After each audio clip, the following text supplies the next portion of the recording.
எல்லாருக்கும் வணக்கம். Welcome to ருசியோ ருசி. இன்றைக்கி நம்ம ருசியோ ருசி சேனலில் பார்க்க போகிறது ஆஞ்சநேயர் ஜெயந்தி தினமான நாளைய தினம் நம்ம வீடுகளில் எந்த குறித்த விஷயங்கள் அனைத்துமே செய்யணும், ஆஞ்சநேயருக்கு பிடித்தமான பொருட்கள் எதையெல்லாம் வைத்து நம்ம வழிபாடு மேற்கொள்ளணும், அது மட்டும் இல்லாமல் இந்த குறித்த நன்னாள் அன்னைக்கு நமக்கு எல்லா விதமான நற்பலன்களும் வந்தடையணும் அப்படின்னு சொல்லும் பொழுது மறந்தும் செய்யக்கூடாத ஒரு சில தவறுகள் என்ன அப்படிங்கிறதுக்கு உண்டான அனைத்து விதமான தகவல்களையும் தான் நம்ம இன்றைக்கி இந்த பதிவின் மூலிமா தெரிஞ்சுக்க போகிறோம்.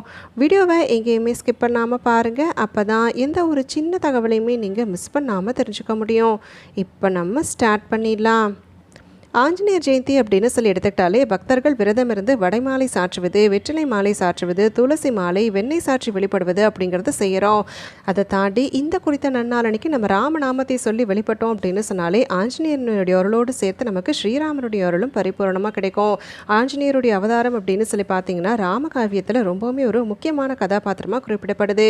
சிவபெருமானுடைய அவதாரமாக கருதப்படக்கூடியவர் தான் ஆஞ்சநேயர். அது மட்டும் இல்லாமல் இந்த முறை நமக்கு ஆஞ்சநேயர் ஜெயந்தியானது திங்கட்கிழமை நாளோடு சேர்ந்து வருது அப்படிங்கிற காரணத்தால் இந்த குறித்த நன்னாள் அப்படிங்கிறது நம்ம வழிபாட்டுக்கு உகந்த நாளாக கருதப்படுவதோடு மட்டும் இல்லாமல் சிவபெருமானுடைய அருளையும் ஆஞ்சநேயருடைய அருளையும் ஒரு சேர பெற முடியும். சரி, இந்த குறிப்பிட்ட நன்னாள் அன்னைக்கு அதாவது ஆஞ்சநேயர் ஜெயந்தி அப்படின்னு சொல்லி எடுத்துக்கிட்டாலே எல்லாருக்குமே பார்த்தீங்க அப்படின்னா முதல்ல ஞாபகம் வரக்கூடியது துளசி மாலை. அதை தாண்டி வெற்றிலை மாலை சாற்றுவது அப்படிங்கிறத செய்வோம், வடை மாலை சாற்றுவது அப்படிங்கிறத செய்வோம். வேண்டுதல் முன்வைத்து வழிபாடு செய்யக்கூடியவர்கள், அதாவது ஏதாவது ஒரு குறிப்பிட்ட விஷயம் நடக்கணும் அப்படின்னு சொல்லி வழிபாடு செய்யக்கூடியவங்க கண்டிப்பாக வடைமாலை சாற்றி நாளைய தினம் வழிபாடு மேற்கொள்வதன் கட்டாயம் நம்ம கேட்டதற்கும் மேலான பலன்கள் கிடைக்கும் அப்படின்னு சொல்லி நம்பப்படுது. ஸ்ரீராம ஜெயம் அப்படிங்கிற இந்த திருநாமத்தை நம்ம எத்தனை முறை நாளைய தினம் சொன்னாலும் சரி, இல்லை கைப்பட எழுதினாலும் சரி, கட்டாயம் நமக்கு பல கோடி புண்ணியங்கள் காத்துட்ருக்கு. அது மட்டும் இல்லாமல் அனுமனை துதிக்கக்கூடிய மந்திரங்கள் அப்படின்னு சொல்லி பார்த்தீங்கன்னா ஓம் ஸ்ரீ அனுமந்தாய நமக அப்படிங்கிற இந்த மந்திரத்தை சொல்லலாம். இல்லை ஆஞ்சநேயர் குகந்த காயத்ரி மந்திரமான ஓம் ஆஞ்சநேயாய வித்மகே வாயுபுத்திராய தீமகி தன்னோ ஹனுமன் பிரசோதியாத் அப்படிங்கிற இந்த மந்திரத்தையும் சொல்லி நாளைய தினம் வெளிப்படலாம். இப்படி பல்வேறு விதமான நன்மைகளை தரக்கூடிய இந்த குறித்த நன்னாள் அன்னைக்கு கட்டாயம் நம்ம ஒரு சில தவறுகளும் செய்யாமல் இருக்கணும். அப்படி எந்த மாதிரி தவறுகள் செய்யக்கூடாது அப்படின்னு சொல்லி பார்த்தீங்கன்னா கட்டாயம் இந்த நாள் அன்னைக்கு நம்ம அசைவம் சாப்பிடுவது அப்படிங்கிறத தவிர்த்து கொள்ளணும். நம்ம கோவிலுக்கு சென்று வழிபாடு செய்து முடிச்சாச்சு, இல்லை வீட்டில் வழிபாடு செய்து முடிச்சாச்சு, இல்லை வீட்டில் யாருக்காவது தான் நான் செய்கிறேங்க அப்படின்னு சொல்லி வீட்டில் அசைவம் சமைப்பது அப்படிங்கிறத செய்யவே செய்யாதீங்க. வெளியிடங்களுக்கு சென்று சாப்பிட்டு வீட்டுக்கு வந்து குளிச்சதுக்கப்புறம் நம்ம சாமி கும்பிடலாமா அப்படின்லாம் கேட்டால் கண்டிப்பாக கிடையவே கிடையாது. நாளைய தினம் அசைவம் தவிர்ப்பது அப்படிங்கிறத கட்டாயம் மேற்கொள்ளணும். அடுத்ததாக இரண்டாவது முக்கியமான விஷயம், இப்போ நிறைய பேருடைய வீடுகளில் பார்த்தீங்க அப்படின்னு சொன்னால் ஒரு வழிபாடு அப்படின்னு சொல்லும் பொழுது வீட்டை சுத்தப்படுத்துவது, பூஜை அறையை சுத்தப்படுத்துவது, அந்தந்த திதிக்குண்டான தெய்வத்தையோ இல்லை அந்த நாளுக்குண்டான விசேஷ கடவுளையோ வழிபடுவதற்காக அந்த திருவுருவப்படத்தை முழுவதுமே சுத்தப்படுத்துவது அப்படின்னு சொல்லி மொத்தத்தில் நம்ம வீட்டை ஓரளவுக்கு சுத்தப்படுத்துவது அப்படிங்கிறது செய்வோம். இந்த வீட்டை சுத்தப்படுத்துவது அப்படிங்கிறத தாண்டி நம்மளுடைய மனதளவிலையும் பார்த்தீங்க அப்படின்னாக்கா தூய்மையான சிந்தனையோடையும் அடுத்தவர்களுக்கு கெடுதல் நினைக்காத ஒரு மனநிலையோடு நம்ம வழிபடுவது அப்படிங்கிறத செய்யணும். கோவப்படுவது அப்படிங்கிறத நாளை தினம் செய்யவே கூடாது. அது மட்டும் இல்லாமல் சண்டை சச்சரவுகளை தவிர்த்து கொள்வது அப்படிங்கிறத செய்துக்கோங்க. வீட்டில் சின்ன சின்ன பிரச்சனைகள் மேலோங்குது அப்படின்னு சொல்லும் பொழுது கூட மனதை இறை வழிபாடில் செலுத்தணும் அப்படிங்கிற அந்த நினைப்போடு அந்த பிரச்சனைகளை நீங்கள் பேசி தள்ளி போடுவது அப்படிங்கிறத மட்டும்தான் செய்யணும். மனதளவில் பார்த்தீங்க அப்படின்னு சொன்னால் ஒரு அமைதியான நிலையில் நம்ம இருந்து வழிபாடு மேற்கொள்வது அப்படிங்கிறது மட்டும்தான் நமக்கு பல கோடி புண்ணியங்களை பெற்றுத்தரும். அடுத்ததாக மூன்றாவது முக்கியமான விஷயம், இந்த குறித்த நாள் அன்னைக்கு கண்டிப்பாக நம்ம வீடுகளில் சுத்தப்படுத்தும் பொழுது சுவாமியினுடைய திருவுருவப்படமோ இல்லை சிலையோ நமக்கு ஏதாவது ஒரு சில சேதம் ஏற்பட்டிருக்கு, இல்லை முகம் பொலிவாக தெரியல அப்படின்னு சொல்லும் பொழுது அந்த மாதிரியான திருவுருவப்படங்களை வந்து நம்ம கோவில் சென்று கொண்டு போய் வைப்பது அப்படிங்கிறது செய்யவே செய்யக்கூடாது.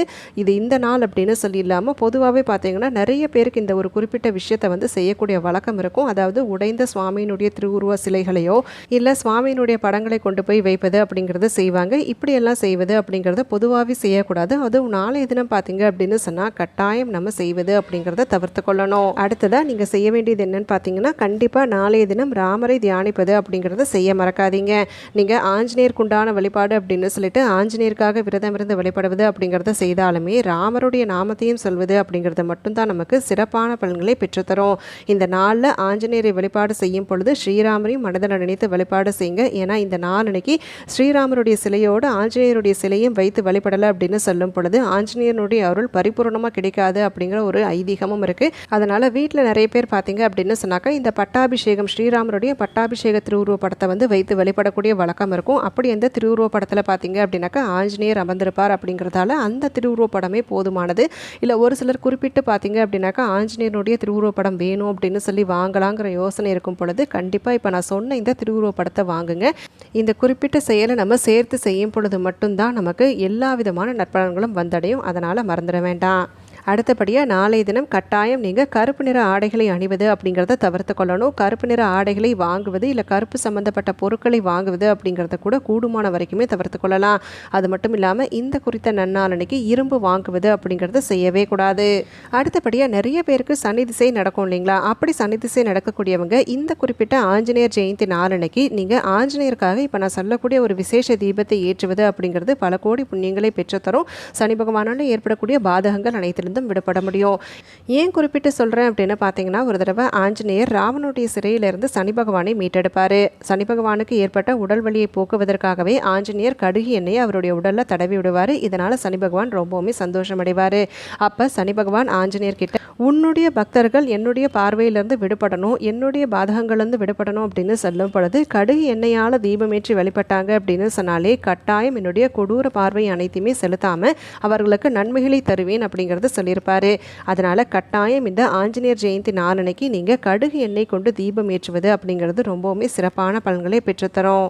அதனால் மறந்துட வேண்டாம். நாளைய தினம் ஆஞ்சநேயர் ஜெயந்தி நாளனைக்கு ஆஞ்சநேயருக்காக நீங்கள் கடுகு எண்ணெய் தீபத்தை ஏற்றுவது, அதாவது சனி திசை நடக்கக்கூடியவங்க கடுகு எண்ணெய் தீபத்தை ஏற்றுவது அப்படிங்கிறத உறுதிப்படுத்திக்கோங்க.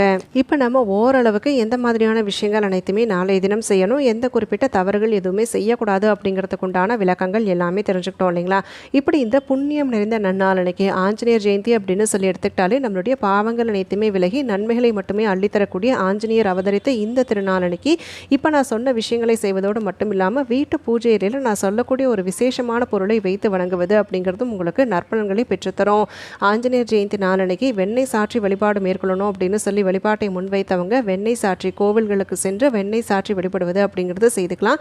கோவில் செல்ல முடியல அப்படின்னு சொல்லக்கூடியவங்க ஒரு கிண்ணத்தில் புதுசாக நீங்கள் வாங்கின வெண்ணெய் இல்லை வீட்டிலேயே தயார்படுத்தின வெண்ணெய் வைத்து வணங்குவது அப்படிங்கிறத செய்யணும்.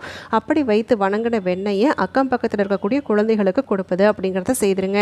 இந்த வெண்ணெய் வழிபாடு யாரெல்லாம் செய்யலாம் அப்படின்னு பார்த்தீங்கன்னா, இப்போ கடன் தொல்லை நீங்கணும் அப்படின்னு சொல்லும் பொழுது அவர்கள் மேற்கொள்ளலாம். இல்லை பணம் சார்ந்த பிரச்சனைகள், கடனால் ஏற்பட்ட அவமானங்கள், இது அனைத்திலிருந்துமே விடுபடணும் அப்படின்னு சொல்லக்கூடியவங்களும் நாளைய தினம் வெண்ணெய் வைத்து வழிபடலாம். இல்லை போட்டித் தேர்வுகளுக்கு தயாராகக்கூடியவங்க அந்த போட்டித் தேர்வில் வெற்றி காணணும், இல்லை உயர் பதவிகளுக்காக நீங்கள் ஏதாவது ஒரு சில பயிற்சிகள் எடுக்கிறீங்க, அதற்குண்டான ஒரு முயற்சி எடுக்கிறீங்க அப்படின்னு சொல்லும் பொழுது கூட அதில் வெற்றி காணணும் அப்படின்னு சொல்லும் பொழுதும் இந்த வெண்ணெய் வழிபாடு நிச்சயமான பலன்களை பெற்றுத்தரும்.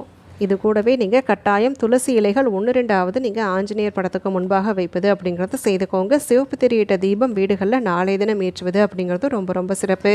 எல்லாருக்குமே எல்லா விதமான நற்பலன்களும் வந்தடையணும் அப்படின்னு சொல்லும் பொழுது நாளைய நாளை விட ஒரு சிறப்பான நாள் இருக்கவே முடியாது. அதனால் வாய்ப்பை தவற விட வேண்டாம். எல்லாருமே வழிபாடு அனைத்துமே மேற்கொண்டு சிறப்பான பலன் பெறணும் அப்படின்னு சொல்லி கேட்டுக்கிறேன். இப்போ நம்ம இந்த பதிவின் மூலமா தெரிஞ்சுக்கிட்ட விஷயங்கள் அனைத்துமே உங்களுக்கு பயனுள்ளதாக அமைந்திருக்கு அப்படின்னு சொல்லும் பொழுது பதிவுக்கு ஒரு லைக் கொடுத்து உங்களுடைய ஃப்ரெண்ட்ஸ் அண்ட் ஃபேமிலிக்கும் தவறாமல் ஷேர் பண்ணுங்கள். அவங்களும் இந்த தகவல்கள் அனைத்தையுமே பார்த்து பயன்பெறட்டும். நாளைக்கு மறுபடியும் ஒரு அட்டகாசமான பதிவோடு உங்களை நான் சந்திக்கிறேன். அது வரைக்கும் நன்றி, வணக்கம்.